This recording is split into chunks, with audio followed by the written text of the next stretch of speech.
What's going on, guys? Today's video is going to be on the 7 Habits of Highly Effective People by Stephen Covey. Now, this book has touched millions of people's lives. It's one of, if not the most well-known success books out there. There are literally thousands of success books out there, so why should this one be any different? Well, Stephen researched the last 200 years of success literature and found something quite interesting. In the last 50 years, most of the books have been focused on the personality ethic. Things like public image, how you dress, how you perform in social interactions, positive mental attitude, skills and techniques to get people to behave in certain ways. These books focus on how to appear rather than how to actually be. The 7 Habits of Highly Effective People takes an inside-out approach. It focuses on the character ethic rather than the personality ethic. In the words of Stephen Covey, almost all the literature in the first 150 years or so focused on what could be called the character ethic as the foundation for success. Things like integrity, humility, temperance, courage, and justice, patience, industry, simplicity, modesty, and the golden rule.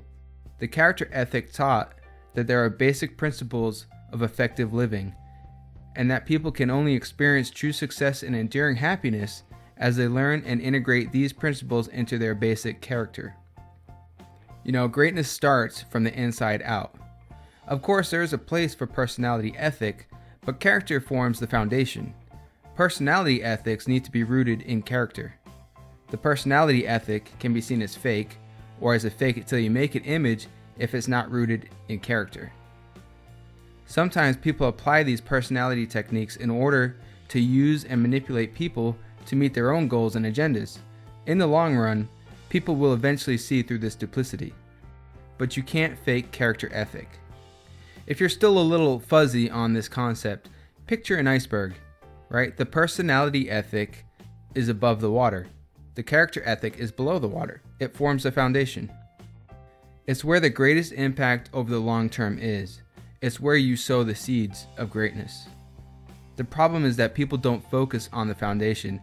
They focus on the appearance. They're looking for shortcuts and quick fixes, but there are no shortcuts. There is no quick fix program. But if you endure and apply the following habits, you will absolutely achieve your goals, and it will help you develop better relationships. A bit of a long intro there, but necessary to understand the principles this book is based on. So let's jump into the 7 habits. Habit 1 is be proactive. Let's look at something called the circle of concern and the circle of influence. The circle of concern consists of all the things that are out of your control, like the weather, politics, what people think of you, the economy, other people's mistakes, and other people's opinions. The circle of influence consists of all the things you can control, your attitude, what you read, what skills you learn, your enthusiasm, how you spend your free time and who you spend it with, your habits and hobbies, and so on. With that said, there are 2 ways to live life. You can either be reactive or proactive. Reactive people complain about the things that are out of their control. Their environment and outside forces affect their performance and their mood. Additionally, they don't take action or ownership of the things that they can control. And then you have the other type of person. They are proactive. This type of person realizes that their decisions determine their life, not their conditions. Proactive people don't complain about things they can't control. Additionally, they take action to improve the things that they can control. Proactive people understand that sometimes we may not have complete control over a certain situation, but we can control how we respond to a situation. So let's look at an example of how a proactive and a reactive person responds to the same situation. 2 people take a test and then they both fail. One blames the teacher and gives up. The other takes responsibility and ownership, studies harder, and tries to improve themselves. The reactive person complains about how bad the teacher is, and the proactive person asks, "What can I do?" They look at themselves first instead of blaming and complaining. Don't focus on what you can't control, focus on what you can control. Take responsibility, and keep in mind, as you become more proactive within your circle of influence, it grows bigger. You bring more power into your life. Even if you only implement 1 habit out of these 7 habits I'm going to go over, make it this one. This one alone can have a huge impact on your life. In life, you either act or you're acted upon. Habit 2 is begin with the end in mind. All things are created twice. The first time it's created is in your mind, and the second time is in the real world. So let's look at how it's created in the mind first. To get where you want to go in life, you need to have a map. You need to determine your life goals, your destination, and you also need a plan on how to get there. Otherwise, you're just aimlessly wandering around in life. So where do you want to go in life? Have you sat down and clearly defined the type of life you want? Do you know where you want to be in 5, 10, or 15 years from now? If not, then you're wandering around aimlessly at the whims of everyone else. Let me put it another way. Picture your life like a ladder. You're climbing up the ladder of life, working hard, doing the right things, and making progress up the ladder month by month, year by year. Then as you get toward the top of the ladder, you suddenly realize your ladder was leaning against the wrong wall the whole time. A lot of people live their lives like this. They don't have a vision for their life. They don't have what Stephen calls a personal mission statement. You need to make a conscious effort of where you want to end up, or other people will control your life and where you end up going. This is why this habit is so important. You need to figure out your destination first and then work towards it. If you're not really clear on what your purpose is, then think about the end of your life. How do you want to be remembered? Why do you want to be remembered for that? Find your purpose and make sure it has a strong why behind it. Not something like having a lot of money, but something that you have a real passion for. You weren't put here to make money, buy stuff, and then die. You have something to contribute to the world. You can add value. So find out what that is. Instead of asking what life has to offer you, ask what you can offer life. So take the time to think about your purpose, think about your values, and write them down. Your personal mission statement can be as simple as Will Smith's, which is, I want the world to be better because I was here.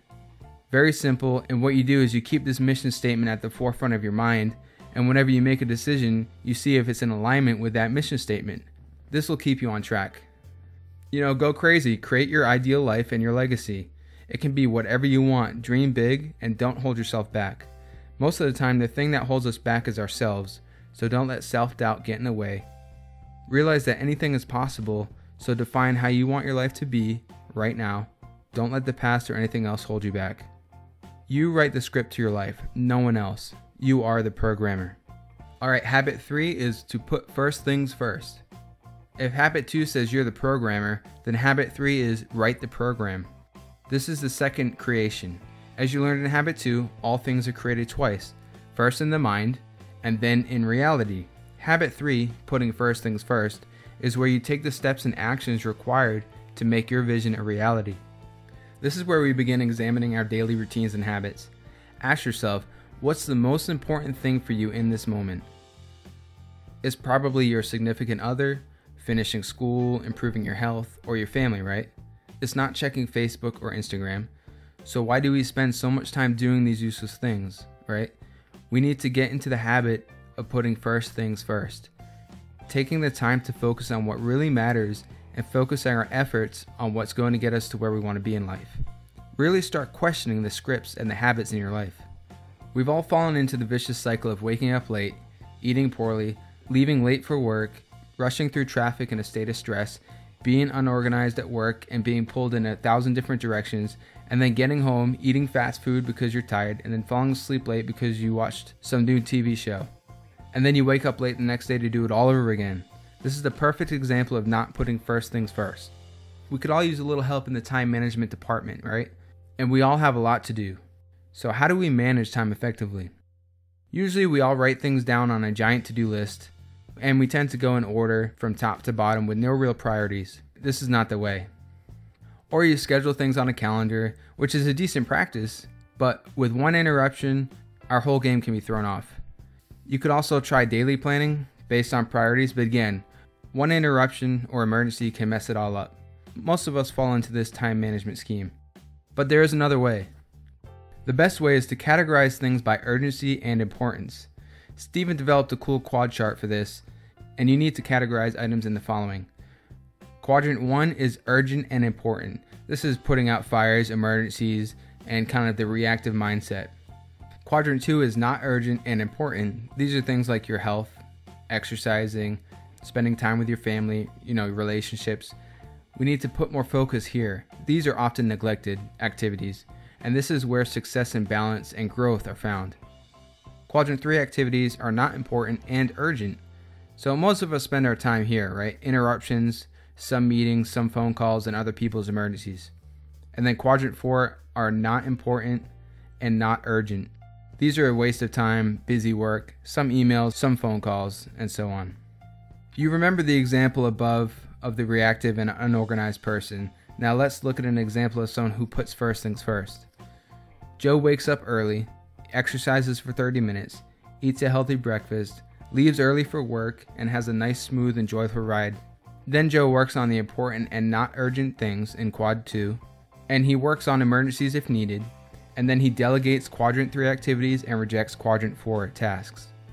Joe takes a nice relaxing lunch and thinks about the rest of his day and plans his night.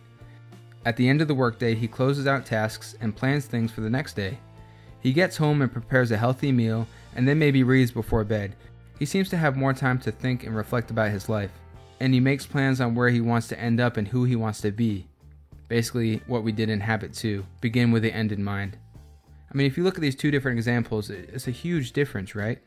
You know, no one on their deathbed wishes they spent more time at work or checked their Facebook more often, right? So again, focus on what's important to you and make it a priority. Commit yourself to it. Now the first 3 habits, be proactive, begin with the end in mind, and put first things first, are about moving you from being dependent to being independent. They're about self-mastery. They help you become more effective as an individual by developing inner strength, character, purpose, and values. The next 3 habits, which I'll cover in the next video, move you from being independent to being interdependent. Interdependence is the highest level of what Stephen Covey calls the maturity continuum. The maturity continuum consists of 3 levels: dependence, independence, and interdependence. Dependence is like the relationship between a child and a mother, or even sometimes between a boss and an employee, if the employee lacks their own inner strength, values, and purpose. It's the attitude of you. To move from dependence to independence, you have to nail those first 3 habits. Be proactive, begin with the end in mind, and put first things first. This is the attitude of I. Most people think independence is where it's at, right? They think this is the highest level, but in fact, interdependence is the highest level. Interdependence is where you think like a team. Think family, think marriage, right? A team mentality. We accomplish what we want together. It's the attitude of we. We can combine our talents and our abilities to make something even better. Habits 4 through 6 will help you deal with people, how to read the needs of people, how to empathize, and how to cooperate.